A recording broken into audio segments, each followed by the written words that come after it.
আসসালামু আলাইকুম। কেমন আছেন সবাই? আজ আমি করে দেখাবো ঝটপট এগ টোস্ট। বাচ্চাদের টিফিনের জন্য কিন্তু পারফেক্ট একটি রেসিপি এটি। তো চলুন দেখে নেই। প্রথমে আমি পেঁয়াজগুলোকে খোসা ছাড়িয়ে ভালোমতো ধুয়ে নিয়ে কুচি কুচি করে কেটে নিচ্ছি এবং ধনেপাতাগুলোকেও একইভাবে খুব ভালোমতো ধুয়ে কুচি কুচি করে কেটে নিচ্ছি। এরপরে আমি কাঁচামরিচগুলোকে ফালি করে নিয়েছি এবং মাঝে শাঁসটা ফেলে দিয়েছি। শাঁসটা ফেলে দিলে হয় কি, বাচ্চাদের মুখে আর ঝালটা লাগে না এবং খেতেও মজা লাগে।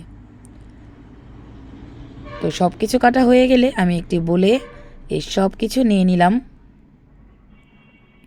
এবং সাথে আমি দিয়ে দিচ্ছি স্বাদমতো লবণ এবং টমেটো সস। আপনারা কিন্তু এতে গাজর কুচিও দিতে পারেন।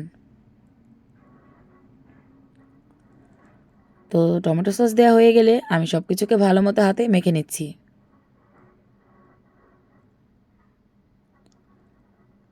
সব কিছু মেখে নেওয়ার পরে আমি এতে দিয়ে দিলাম 3টি ডিম।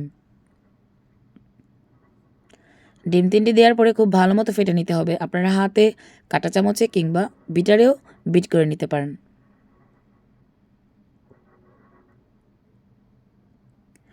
এই রেসিপিটি শুধু সকালে নাস্তায় যে দিবেন তা কিন্তু নয়, এটা আপনারা বাচ্চাদেরকে বিকেলেও দিতে পারেন। তো আমি চুলায় একটি প্যান বসিয়েছি। প্যান গরম হয়ে এলে এতে আমি কিছু রান্নার তেল দিয়ে দিলাম। আপনারা বাটারেও ভেজে নিতে পারেন। এরপর পাউরুটিগুলোকে খুব ভালো মতো উল্টে পাল্টে চুবিয়ে নিয়ে এর ওপর দিয়ে পেঁয়াজ ধনেপাতাগুলো ভালো মতো ছড়িয়ে দিয়ে গোল্ডেন ব্রাউন করে ভেজে নেব।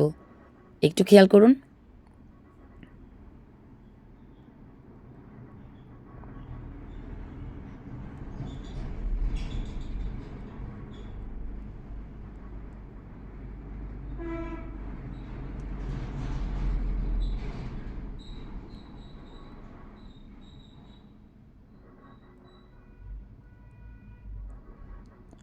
আমি একে একে সবগুলো পাউরুটি ভেজে নিচ্ছি।